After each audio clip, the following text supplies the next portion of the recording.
16. Masuk ke pusat perbelanjaan dengan masing-masing menggandeng Leo dan Nora. Mereka berdua terlihat seperti sepasang suami istri yang memiliki 2 orang anak. Terlihat layaknya keluarga kecil yang bahagia, apalagi celotehan Nora yang sesekali membuat Dion dan Kayla tersenyum. Mereka benar-benar layak menjadi keluarga yang harmonis. Ayo Auntie, cepat ke sana.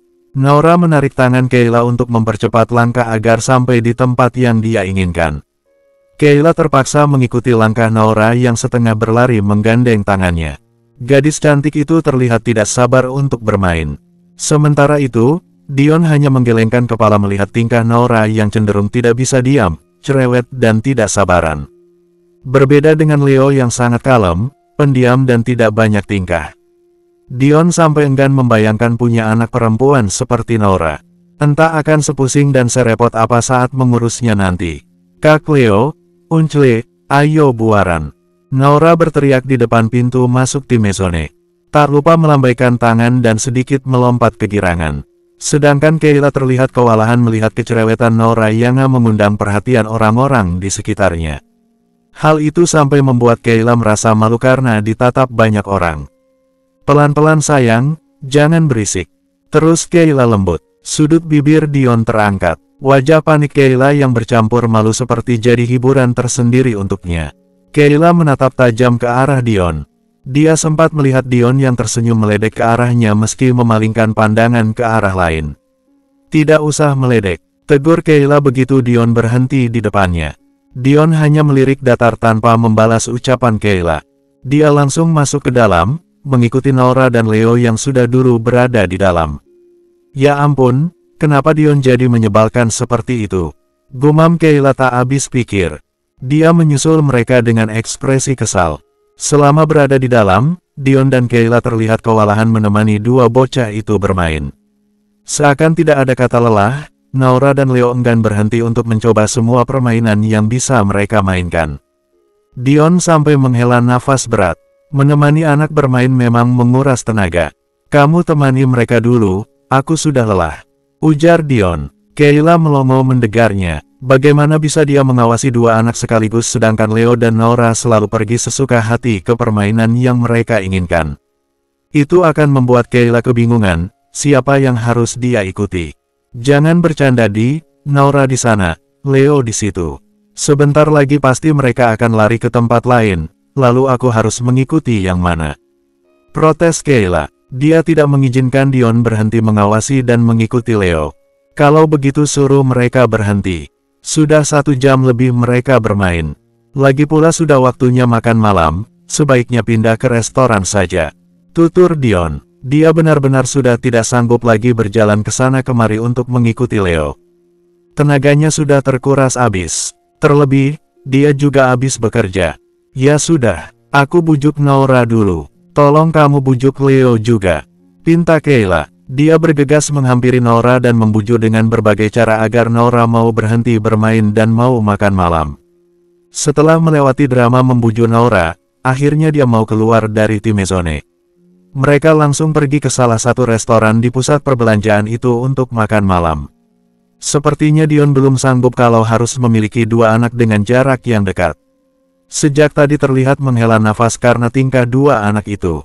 Mungkin setelah ini Dion akan menolak kalau kedua bocah itu ingin pergi bersama lagi. Ayo habiskan makannya, setelah itu pulang. Dion sudah tidak sabar untuk mengakhiri kelelahan ini. Rasanya ingin berbaring dan pergi ke alam mimpi. Selesai makan malam, Dion buru-buru mengajak mereka untuk keluar dari pusat perbelanjaan. Tapi ternyata tidak semudah yang dibayangkan. Baik Nora maupun Leo, mereka meminta untuk masuk ke toko mainan. Merengek ingin membeli mainan terbaru. Bagi Dion bukan perkara membelikan mainan untuk mereka karena dia masih sanggup membelikan apapun yang mereka minta. Namun dia tidak sanggup jika harus mengikuti langkah kaki mereka lagi yang terlalu aktif. Kamu lelah tanya Kayla. Dia tidak tega melihat wajah Dion yang terlihat lesu dan kelelahan. Dion menghela nafas berat sembari melirik Kayla. Menurutmu, ujarnya sedikit kesal. Kayla menggeleng pelan dengan mengukir senyum tipis. Ya sudah, kamu tunggu saja di luar. Biar aku yang menemani mereka memilih mainan. Kayla membiarkan Dion untuk keluar dari toko mainan itu agar bisa duduk sejenak. Dion mengangguk setuju, dia mengambil dompet lalu mengeluarkan kartu ATM dan menyodorkannya pada Kayla. "Pakai ini," ujarnya. Dion bergegas pergi setelah memberikan kartu itu. Keluar dari toko mainan dan menunggu di tempat yang tidak jauh dari sana. Hingga 30 menit berlalu, mereka bertiga tak kunjung keluar dari toko mainan itu. Dion sudah menduga akan lama. Tidak bisa dibayangkan kalau tadi dia tetap ikut menemani mereka mencari mainan, pasti akan membuatnya semakin kelelahan. Entah apa yang mereka cari sampai bisa selama itu di dalam sana hanya untuk membeli mainan. "Kita bertemu lagi di," suara itu terdengar sinis di telinga Dion. Tanpa melihat wajahnya, Dion sudah hafal siapa pemilik suara itu. "Masih berani muncul di hadapanku," ketus Dion sembari mengangkat wajahnya dan menyimpan ponsel ke dalam saku celana. Dion menatap Fiona dengan tatapan tajam. Wanita ular di depannya benar-benar membuatnya tak habis pikir. Dia terlampau tebal muka sampai-sampai masih berani menyapa dan berdiri di hadapannya. "Kenapa tidak?" jawab Fiona santai. Dia justru duduk di samping Dion dan tersenyum lebar. "Kamu harus ingat kita pernah tidur di ranjang yang sama," tuturnya dengan senyum kepuasan. "Sayang sekali anakku tidak bisa memiliki ayah setampan dirimu." Fiona mengusap perutnya yang terlihat sudah menonjol dengan balutan dress ketat yang melekat di tubuhnya. Dion menatap jijik pada wanita di sampingnya. Fiona benar-benar tidak punya malu. Dia sudah menipunya dengan mengatakan bahwa anak itu adalah darah dagingnya. Sedangkan pada malam sial itu, Fiona sudah hamil 7 minggu. "Sudah kuduga kamu memang gila," sinis Dion. "Wanita jaleng," cibirnya dengan tatapan jijik. Dion berdiri dari duduknya, memilih untuk pergi dari sana. "Papa!" teriakan Leo membuat Dion tetap berdiri di tempat. Mereka bertiga sudah keluar dari toko mainan dan tengah berjalan ke arahnya. Leo dan Nora bahkan berlari sambil membawa mainan di tangannya. Sementara itu, Kayla tampak kewalahan membawa mainan lain yang dibeli oleh Leo dan Nora. "Ayo pulang Uncle, Nora mau main ini di rumah," seru Nora sembari menunjukkan mainan di tangannya. "Iya, ayo pulang," ujar Dion. Dia menggandeng tangan Leo dan Nora untuk segera pergi dari sana. "Hai, senang bertemu denganmu lagi," sapa Fiona pada Kayla. Dia berdiri sambil mengusap perutnya, seolah sengaja ingin menunjukkan perut buncitnya pada Kayla yang sejak tadi menatap perutnya. Kayla mengangguk dengan senyum kaku. Tanpa Fiona melakukan gerakan mengusap perut sekalipun, Kayla sudah tahu kalau wanita itu sedang hamil. Kini Kayla menatap Dion. Dia tidak membutuhkan penjelasan, namun merasa tidak habis pikir dengan Dion yang sudah menghamili wanita tapi belum menikahi. "Ayo pulang," tegas Dion. Namun Kayla semakin menatapnya heran karena Dion terlihat mengabaikan wanitanya. "Ini tidak seperti yang kamu pikirkan, itu bukan anakku," ujar Dion memberitahu, kemudian menggandeng Leo dan Nora pergi dari sana. Dia terlihat kesal karena Kayla seolah menatap curiga padanya. "Sampai ketemu besok teriak Fiona. Dion tidak menghiraukannya sama sekali. Kayla segera menyusul Dion tanpa mengatakan apapun pada Fiona. Melihat hal itu, senyum kepuasan mengembang di bibir Fiona. Bersambung 17. Leo dan Nora duduk di jok belakang. Keduanya langsung sibuk membongkar mainan yang baru saja mereka beli. Asik berbicara sendiri dan saling menunjukkan mainannya masing-masing. Kalau saja tidak ada Nora dan Leo di dalam mobil itu, sudah dipastikan tidak akan ada suara apapun di dalam mobil, karena sampai saat ini Dion dan Kayla saling diam membisu. Kayla sibuk dengan pikirannya tentang kehamilan wanita itu. Dia tidak menyangka hubungan Dion dan wanitanya sudah sampai sejauh itu. Mungkin Kayla salah jika memikirkan hubungan mereka dan terkesan ingin tahu. Tapi sama sekali tidak ada maksud apapun di baliknya. Hanya saja Kayla merasa penasaran kenapa Dion bisa sampai berbuat sejauh itu. Sampai mobil mereka berhenti di halaman rumah Celina, tidak ada obrolan apapun yang terjadi di antara Dion dan Kayla. "Terima kasih ucap Kayla begitu dia selesai menurunkan anak dan mainan milik mereka. Dion tidak menjawab, dia hanya melirik sekilas kemudian pamit untuk pulang pada putranya. "Hati-hati di jalan Papa," seru Leo. Dia balas mencium pipi Dion, kemudian bergegas masuk ke dalam rumah menyusul Nora yang sudah lebih dulu berlari ke dalam sembari membawa mainannya. Kayla tersenyum tipis pada Dion, kemudian beranjak untuk menyusul mereka ke dalam. "Bukan aku yang menghamilinya," seru Dion tegas. Dia ingin memberitahu Kayla kalau anak yang ada di dalam kandungan Fiona bukan darah dagingnya. Kayla menghentikan langkah, setelah itu berbalik badan untuk menatap Dion. Jujur, Kayla tidak mau tahu tentang kehidupan pribadi Dion. Bahkan tidak membutuhkan pengakuan seperti itu dari Dion. Dihamili Dion atau bukan, itu sama sekali tidak ada urusannya dengan dirinya. Sejauh ini Kayla sadar kalau hubungan dia dan Dion hanya sebatas partner untuk merawat dan membesarkan Leo, jadi klarifikasi seperti itu sama sekali tidak dibutuhkan oleh Kayla. Apalagi dia sudah tidak menginginkan Dion untuk kembali, karena saat ini hanya kata maaf yang ingin Kayla dapatkan dari Dion. Sejauh ini hidupnya tidak bisa tenang kalau Dion belum memaafkannya. "Itu urusan pribadi kamu, Di. Aku tidak berhak tahu dan tidak mau tahu," tutur Kayla lembut. "Aku sudah terlalu banyak memberikan luka dan mengecewakan kamu. Saat ini aku hanya bisa berdoa yang terbaik untuk hidup kamu. Siapapun wanita yang kamu pilih untuk menjadi ibu sambung Leo dan anakmu kelak, aku yakin dia adalah wanita yang terbaik untuk kamu," ucap Kayla tulus. Dia benar-benar ikhlas melihat Dion bahagia dengan wanita pilihannya kelak. Dion berhak bahagia, dia berhak untuk dibahagiakan. "Aku masuk dulu," pamit Kayla. Dia kembali melempar senyum pada Dion dan masuk ke dalam rumah. "Sial," umpat Dion. Entah mau ditaruh di mana wajahnya saat ini. Dia benar-benar malu pada Kayla. Dia menyesal karena sudah mengatakan hal yang tidak penting itu, sedangkan Kayla sama sekali tidak bertanya tentang kehamilan Fiona. Kalau bisa memutar waktu, Dion ingin menarik ucapannya tadi. Itu benar-benar memalukan. Dia jadi seperti memberikan penjelasan pada kekasihnya, berusaha untuk tidak membuat kekasihnya marah dan salah paham setelah melihat wanita hamil bersamanya. "Dasar bodoh, siapa juga yang bertanya?" gumamnya sembari masuk ke dalam mobil. Dion merutuki kebodohannya sendiri. Dion mengambil ponsel, dia menghubungi ayah dari anak yang ada di dalam kandungan Fiona. "Jangan main-main denganku brengsek," geram Dion begitu sambungan terhubung. "Aku sudah memberikan uang yang kamu minta, kenapa membiarkan Fiona berkeliaran dan muncul di hadapanku?" Dion terus memaki-maki pria itu tanpa memberinya kesempatan untuk bicara. "Kalau sampai aku melihatnya lagi, aku akan membuang kalian berdua ke hutan," ancam Dion tegas. Dia lantas mematikan sambungan teleponnya. Sedikitpun enggan mendengarkan penjelasan dari pria itu. Melempar ponsel ke jok samping, Dion bergegas melajukan mobilnya dan pergi dari kediaman Papa Adiguna. Kemunculan Fiona di pusat perbelanjaan, membuat suasana hati Dion seketika memburuk. Dia menyesal telah masuk ke klub malam sampai akhirnya harus terjebak dengan wanita gila seperti Fiona. Kayla menghela nafas. Dia menggelengkan kepala melihat taksi online yang dia pesan telah diusir oleh Arkan. Sebenarnya bukan diusir, karena Arkan memberikan uang pada supir itu bahkan 2 kali lipat.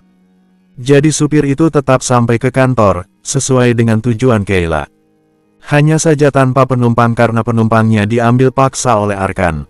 "Kamu itu benar-benar," Kayla sampai kehabisan kata-kata. Dia tidak tahu lagi harus mengatakan apa pada Arkan. Dia juga merasa tidak enak kalau menolak tawarannya dan melarang Arkan untuk tidak menjemputnya lagi. "Benar-benar apa?" tanya Arkan dengan senyum smirk yang meledek. Dia justru senang melihat Kayla cemberut dengan bibir yang mencebik.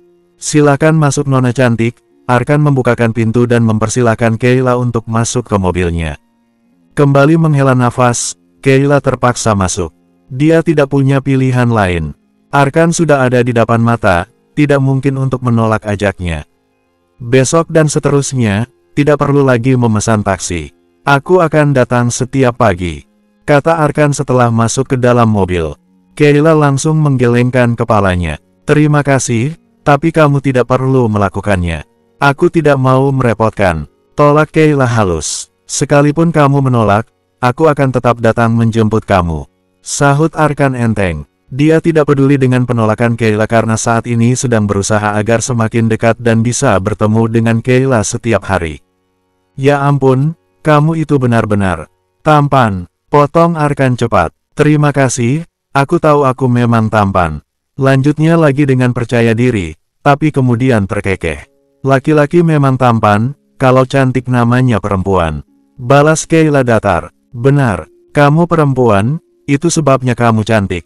Sangat cantik. Arkan bicara sembari melirik Kayla dengan tatapan dalam. Kayla mematung. Bukan karena pujian yang keluar dari mulut Arkan, melainkan karena tatapan mata Arkan yang dipenuhi dengan kekaguman serta cinta di dalamnya. Terima kasih. Kayla terkekeh kecil, dia berusaha untuk bersikap santai dan biasa saja. Dia tidak mau terlalu menanggapi perlakuan Arkan yang sangat terlihat jelas ingin mendapatkan hatinya. Bukan tanpa alasan untuk tidak menanggapi Arkan. Dia memang laki-laki yang baik dan sopan, namun saat ini Kayla hanya ingin fokus bekerja untuk masa depannya dan masa depan Leo. Kayla juga ingin fokus mendapatkan maaf dari Dion agar ke depan bisa hidup dengan tenang. Jika sudah mendapatkan maaf dari Dion dan Dion sudah bisa bersikap normal padanya, mungkin setelah itu baru akan mulai memikirkan untuk mencari pendamping, itu pun akan meminta persetujuan lebih dulu dari Leo. Terima kasih, hati-hati di jalan, ucap Kayla sembari melambaikan tangan pada Arkan dan mengulas senyum tipis. Arkan balas melambaikan tangan dan menebarkan senyum mautnya yang melelehkan hati, tapi tidak berlaku untuk Kayla. Dari kejauhan, seseorang menatap interaksi mereka dengan tatapan tajam. Terlihat jelas tidak suka melihatnya. Masuk ke dalam ruang kerjanya, Kayla sedikit kaget melihat Dion yang sudah berada di dalam. Selamat pagi Pak, sapa Kayla ramah, namun Dion hanya menoleh tanpa menjawabnya. Bersambung, 18. Entah kenapa Kayla merasa hari ini Dion terlihat kesal padanya. Dari mulai disapa yang hanya melirik sekilas tanpa menjawab, lalu selama berdua di dalam ruangan juga hanya diam saja, dan ketika Kayla menawari kopi, Dion hanya menggelengkan kepala tanpa menatap ke arahnya. Mau bingung tapi sudah terbiasa dengan sikap Dion yang mudah berubah-ubah seperti bunglon. Kadang baik, kadang marah-marah, ketus, dan lebih sering datar. Kembali ke ruangan setelah membuat teh hangat, Kayla sempat melirik Dion yang sedang fokus pada ponselnya. Setelah jam makan siang, Dion memang lebih sering memegang ponsel. Tidak tahu apa yang dia lakukan dengan ponselnya. Kayla duduk di meja kerjanya dan kembali menyelesaikan pekerjaannya sebelum pulang. Nanti malam dia akan menjemput Vano dan Celina di bandara. Mereka pulang setelah 1 minggu berada di Singapura. Akhirnya selesai juga, gumam Kayla. Dia meregangkan badannya dengan merentangkan kedua tangan ke samping. Ucapan Kayla didengar oleh Dion sampai laki-laki itu menatap ke arahnya. Akibat merentangkan kedua tangan hingga membuat dadanya sedikit membusung, bagian dada Kayla jadi tercetak sempurna. Sadar tatapan mata Dion menuju pada benda sensitifnya, Kayla langsung menurunkan tangan dan merapikan kemejanya. Wajahnya dibuat merona karena malu. Kayla beranjak dari duduknya, dia pergi ke kamar mandi untuk menghindari tatapan mata Dion yang masih terus menatapnya. Dion baru kembali menatap ponsel setelah Kayla masuk ke dalam kamar mandi. Tolong Pak, aduh, bagaimana ini? Suara teriakan Kayla dari kamar mandi mengagetkan Dion. Dia bangun dari duduknya dan berlari panik ke kamar mandi. Beruntung Kayla tidak mengunci pintunya. Ada apa? Tanya Dion panik, tapi kemudian dibuat melongo melihat bagian atas tubuh Kayla basah kuyup. Maaf Pak, ini keran airnya rusak nggak bisa dimatiin, ujar Kayla sambil terus menutup keran itu dengan tangannya. Aku pikir ada apa, ujar Dion sembari menatap malas. Sudah biarkan saja, aku akan panggil OB. Dion beranjak dari kamar mandi tanpa memperdulikan kondisi Kayla dengan kemeja yang sudah basah. Tunggu sebentar Pak, jangan panggil OB dulu, teriak Kayla. Dia berdiri di pintu kamar mandi dan hanya menjulurkan kepalanya. Kenapa lagi? Suara Dion terdengar geram. Dia berbalik badan, menatap kesal pada Kayla. Baju saya basah. Itu, Kayla ragu untuk mengatakannya pada Dion. Apa? Seru Dion tak sabaran. Maaf, saya boleh pinjam jas Bapak dulu, pinta Kayla sembari tersenyum kaku. Tidak mungkin saya keluar dalam keadaan seperti ini. Kayla menundukkan pandangan, menatap bagian dat asterisnya yang memperlihatkan BR dari balik kemejanya yang basah.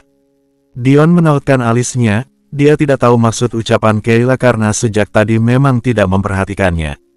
Memangnya kenapa? Dion berjalan mendekat, merasa penasaran dengan apa yang terjadi pada Kayla sampai ingin meminjam jas miliknya. Jangan kesini Pak. Kayla langsung masuk dan menutup pintu, namun Dion berhasil mendorongnya. Kayla refleks menutupi dat asterisnya dengan kedua tangan. Namun kedua tangan Kayla tidak bisa menutupi seluruh bagian atas tubuhnya hingga Dion masih bisa melihat ber warna hitam yang tercetak di balik kemeja Kayla.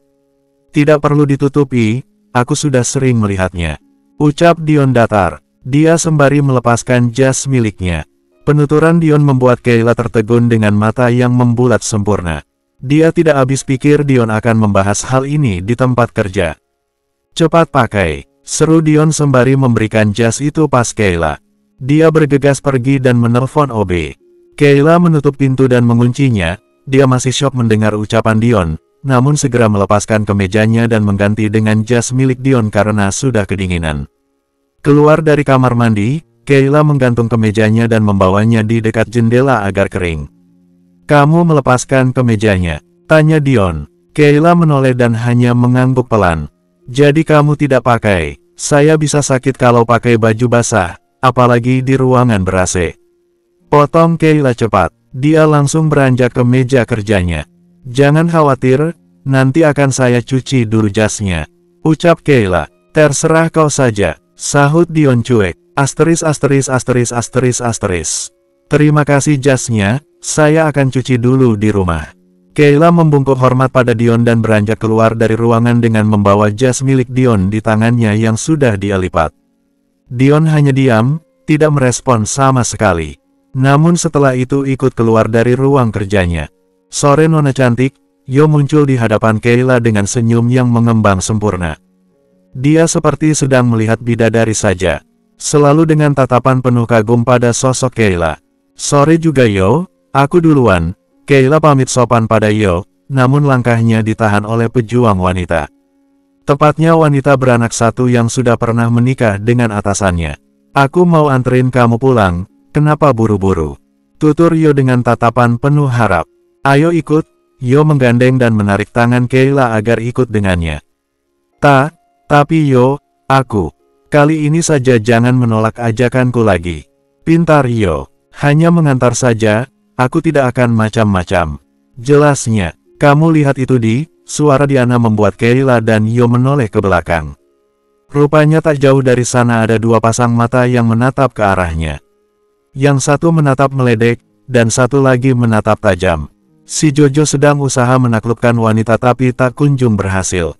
Diana kembali bicara. Nada bicaranya terdengar mengejek. "Kau itu berisik sekali. Dasar pengganggu. Mulut bebek." Cibir Yo ketus. Diana langsung melotot, tidak terima dengan cibiran Yo. "Apa kamu bilang?" seru Diana. "Berani sekali mencibirku seperti itu." "Tentu saja berani, memangnya kau itu siapa?" balas Yo tak mau kalah. Kayla dan Dion saling pandang mendengar perdebatan dua orang itu yang selalu membuat kepala sakit. Dion memberikan kode dengan gerakan kepal, dia menyuruh Kayla untuk pergi dari sana. Kayla tidak menyia-nyiakan kesempatan itu, dia langsung pergi agar bisa menghindar dari Yo. Karena tidak punya alasan lagi untuk menolak ajakan Yo, dan ini menjadi kesempatan baginya untuk melarikan diri. Dion juga beranjak dari sana, membiarkan Diana dan Yo terus berdebat tanpa menyadari kalau Dion dan Kayla sudah tidak ada di sana. "Ayo ikut." Kayla tersentak saat tangannya tiba-tiba ditarik. "Pak, ada apa?" Kayla menatap heran pada Dion. "Tidak usah banyak protes, ikut saja." Dion menarik Kayla ke dalam lift khusus. Kayla hanya pasrah menuruti keinginan Dion. "Kita mau kemana Di?" Setelah 10 menit di perjalanan, Kayla baru bertanya pada Dion. "Menjenguk Papa di tahanan. Jangan bilang kita sudah bercerai, Papa tidak tahu tentang itu. Mengenai Leo, tidak perlu membahasnya dulu," ujar Dion. Dia bicara datar dan fokus menatap ke jalan. Kayla diam membisu dengan perasaan bersalah yang kembali datang menyelimuti hatinya. Dia tidak menyangka kalau selama ini mantan papa mertuanya yang masih berada di tahanan belum mengetahui perceraiannya dengan Dion. "Maafkan aku Di," ucap Kayla dengan wajah sendu. "Aku sudah bosan mendengarnya," sahut Dion santai. "Lakukan saja apa yang aku bicarakan tadi," ujarnya. Kayla mengangguk pelan. Bersambung.